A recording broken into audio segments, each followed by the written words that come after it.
गुरुदेव छत्र छाया बसी गुरुदेव आराधना कर सका समस्ते आमे समस्ते कहूचे गुरु ब्रह्मा तापरे गुरु विष्णु गुरुदेव महेश्वर कहते ना नहीं गुरु होचन ब्रह्मा गुरु होचन विष्णु गुरु होचन महेश्वर जे गुरु से ब्रह्मा जे गुरु से विष्णु जे गुरु से महेश्वर अच्छा ब्रह्मा को तो चारटा मुंड ना नहीं पांचटा थिला शिवता बाहर कि आम देखिबारे चारटा मुंड ना नहीं गुरुदेव मोर गोटे मुंड केमिति ब्रह्मा हेले बुझ पाछन तो अच्छा विष्णु को हाथ केटा कोना दी कला आपन को डके जो आपन कहबे ना हम कहीं समस्या पहुंच जोटा जोटा जानि करते आपन कहबे विष्णु को हाथ केटा गुरुदेव जोड़े हाथ सेकेंड विष्णु हेले भगवान शंकर को आखि केटा केटा दीदा तो अंगनवाड़ी पचांडा खाई नगे अंगनवाड़ी पचांडा न खाइले पोका छोटा न खाइले ताली नहीं पाइले अतएव भगवान शंकर को तीनटा चक्षु गुरुदेव को जुड़े चक्षु ना नहीं तबे केमिति शास्त्र कहिले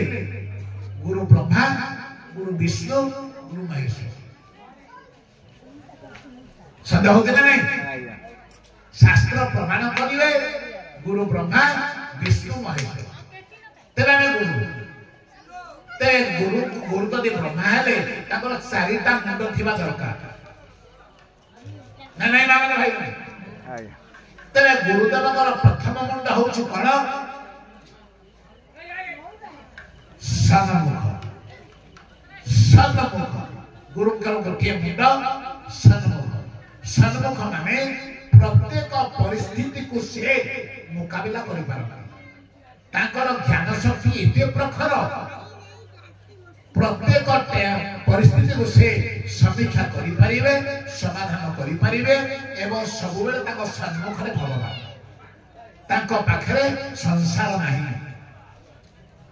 गुरुदेव आम आखि सामने संसार आम आखि सामने आम पुओ झियो स्त्री भाई मान कुटुंब आम आखि सामने सब नाचुଛନ୍ତି जेते आमे भजन करिबा भगवान को मन पक्षा निमित्त पुआ से मुंडर बसु झिया से मुंडर बसु गोविंद को मन रखे को चेष्टा कले मन रहु नांती संसार को मन न पकले मन से मन को पड़े आसु नहीं किंतु जे गुरुदेव से सन्मुख सब बेले से गोविंद को भजन रे तल्ली ताको सन्मुख रे सब बेले भगवान संसार नहीं विषय नहीं आमे समस्त विषयासक्त गुरुदेव होते विषय मुक्त आमको त्याग करने को जोटा जन्म जन्मांतर परिश्रम कले असंभव गुरुदेव को त्याग करने से सामान्य ना नहीं त्यक्ता सुदुष्ट जसुरे स्वीकरात लक्ष्मी जो राजलक्ष्मी को पाइबा निमित्त देवता माने लालायित होती से परिका राज सिंहासन को परित्याग करी भगवान जंगल को चली नहीं जो गोप रे भगवान इतने सुंदर विहार करुथिले पछक चली तेबे गुरुदेव होते सन्मुख गुरुदेव द्वितीय मुख होची प्रसन्न मुख गुरुदेव जिते ऊपर विपद पड़ू समस्या आसो सब से हर्ष केतले विषाद केतले खांडी पकेबो केतले मूर्छा ए सब जे गुरुदेव से सब प्रसन्न हस हस कारण विषय भितर गुरुदेव थिले मध्य विषयटा तांको भितर न थाए विषय से तल्लीन हो जाते तेणु से प्रसन्न गोविंद का भजन विस्मरण हो गले विसर्जता आसे तेणु भगवान सब गुरुदेव स्वरूप से सब हर्ष सब हस प्रसन्न बदन सब गुरुदेव सन्मुख प्रसन्न एवं गुरुदेव आउ गोटे मुख हूँ वेद मुख गुरुदेव जहा कहे शास्त्र सिद्धांत मानी कहे ठीक ना वेद मुख माने कौन